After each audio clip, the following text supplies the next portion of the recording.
What's up, guys? Welcome back to my channel. I'm Bryce, and today we're in chapter 44 of the Parker Inheritance. Let's begin.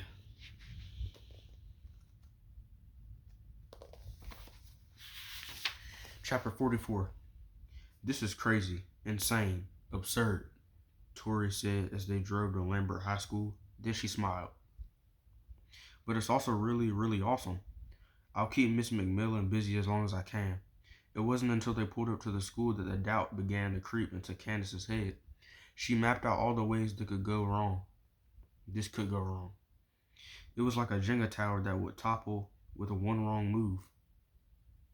She wondered what her mother would say when she was bailing them out of jail. "Oh, hello, Tori," Miss McMillan said as they entered the memorial. "You decided to tag along today?" "Actually, Brandon and Candace have inspired me a bit," Tori said. "I was hoping to do some research as well.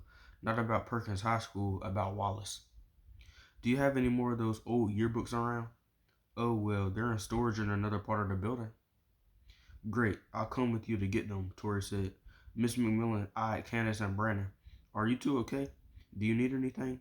The questions were innocent enough, but to Candace, it felt like an inquisition. "We're fine," Brandon said. "We know exactly what we're looking for."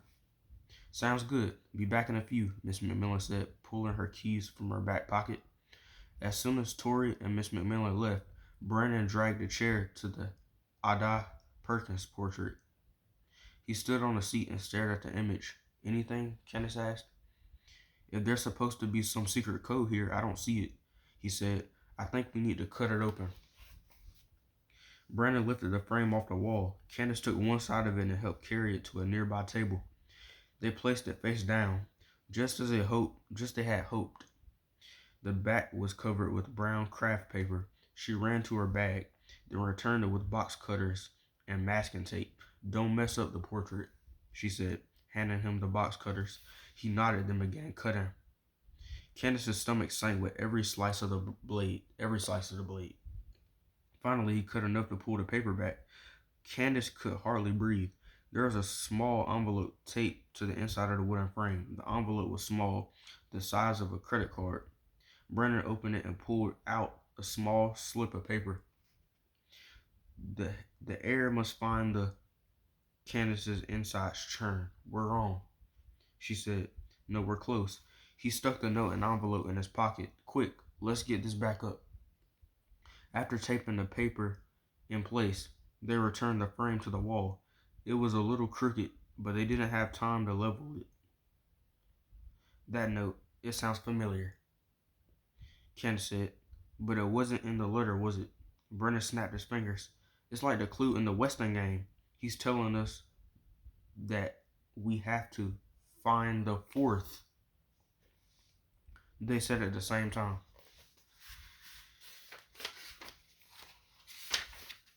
Candace rubbed her eyes.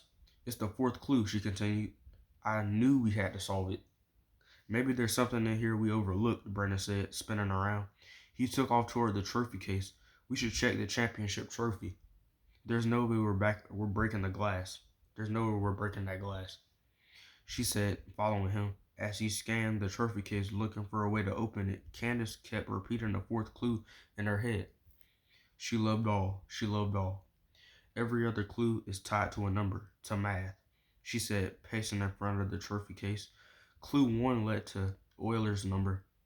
The second clue led to pi. The third clue told us to add them up. So the fourth clue has to lead to a number as well.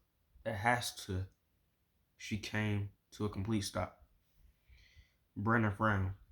"Candace?" She looked at the aluminum bracelet on her arm. Then she slipped it off. "Love."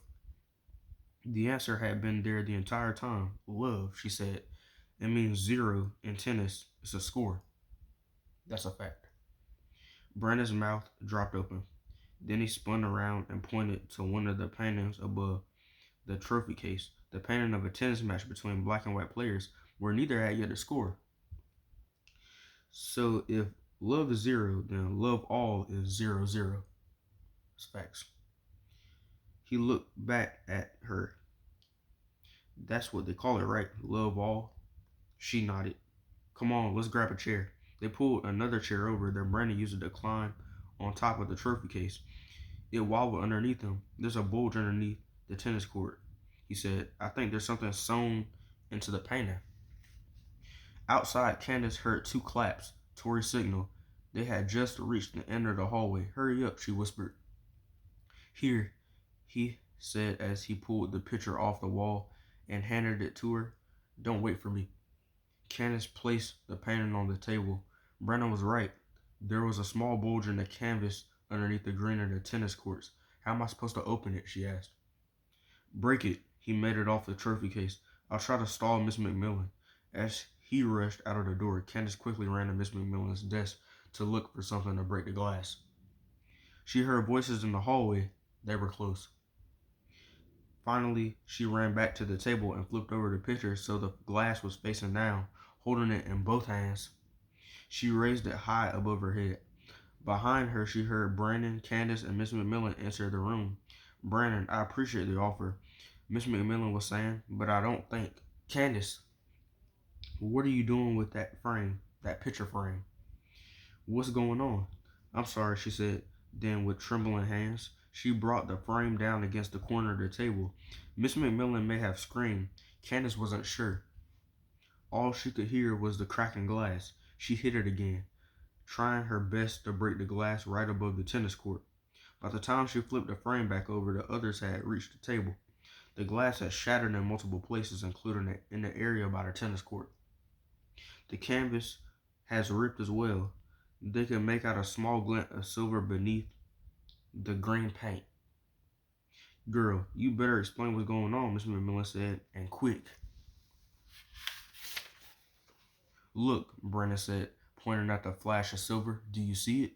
Frowning, Miss McMillan leaned closer to the painting. What is that? She asked.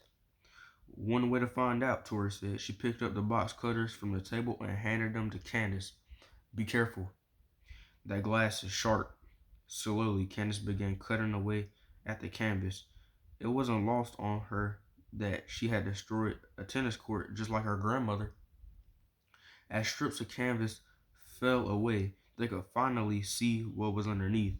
It was a key. Candace carefully pulled the key from the picture. Where's the First Lambert National Bank? She asked, reading the next engraved above a long number. I've never heard of that bank, Tori said. Have you? Have you? She asked Brandon. He shook his head. Enough, let me see that. Miss McMillan took the key out of Candace's hand. It used to be a local bank. It was bought about a few years ago. All the accounts were transferred over to Spirit of Independence Bank. You mean the one on Main? Tori asked. Miss McMillan nodded. Last I heard, they kept safety deposit boxes there, which is what I assume this key unlocks. She placed the key on the table beside the torn painting and shattered glass. But before we get into that, now would be an excellent time for you all to explain exactly what in the world is going on. And that was chapter 44. So tomorrow I'll be reading chapter 45, and that's about it. Peace out.